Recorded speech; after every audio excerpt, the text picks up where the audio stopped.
about 3 months ago, I had this realization.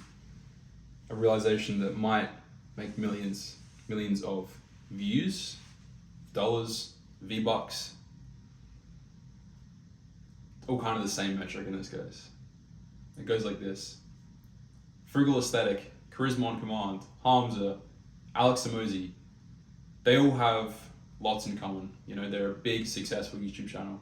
If you don't know who they are, it doesn't really matter. So I'll explain what I mean. The thing that I noticed they have in common is they all have a love for learning. Loving to learn is different from loving what you do, okay? I could love to go to the gym, but if I don't love to learn about going to the gym, and that's just a hassle for me, then all I am basically is an ego lifter or a power lifter. And until recently, I had the David Goggins mindset where I basically thought no matter how much I dislike doing this, I'm going to do it anyway. That's how I become better than anyone. And drop the ego for a second, that's actually not how it works, okay? What do you love to learn? And I'll explain why I ask. It was exactly 3 months ago, and I'm writing down in a journal, this journal here. I write down something, it goes like this. It was 4 a.m. I write down, I think why people like Frugal Aesthetic, Hamza, and Charisma on Command is because of their love for learning. I was lucky to have this realization. How does that apply to you? Well, if you ever wanted people to listen to you, you might want to start listening to things and learning things that you were interested in, instead of what you're told to learn. Well, why?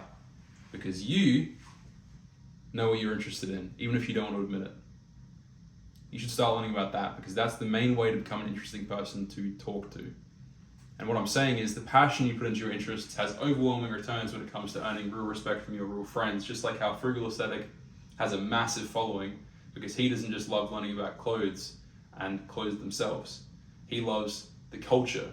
He loves making clothes. He loves being in that community. Do you see what I'm saying? Since realizing this, I've started learning significantly more, because I've started listening to educational podcasts on the stuff that I like business, neuroscience, fitness, and all I'm saying is that if you fall in love with learning, you'll be unstoppable in whatever field you choose. But I guess there's this common misconception that comes with that if you start reading this book, you have to finish it because you bought it, I guess. Because otherwise you'll learn nothing, or you took this course, so you have to keep doing it, even though you're learning nothing from it. People treat it like studying for a test that they don't want to do, or for starting a task they don't want to start. This is with learning anything at all.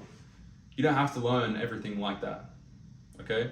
You're allowed to be disciplined in learning, but what's more important is to balance what you need to learn with what you love to learn. I would say it's smarter to focus on things that you enjoy that apply to real life. So find the things that apply to real life that you enjoy to learn.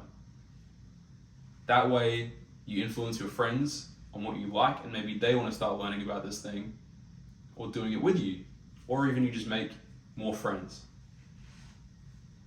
For example, I'm going to read Rich Dad Poor Dad no matter what. I'm going to force myself to read it. Does this mean it's the right decision when I could be learning about psychology or marketing or cooking or any of the other things I like charisma? Probably not. But I have learned lots of things from this book. So I guess what I'm trying to say is this isn't to say learning everything you want to learn will be easy, but that making your learning relationship healthy instead of toxic is a great idea for you. Okay? Courage can change any outcome.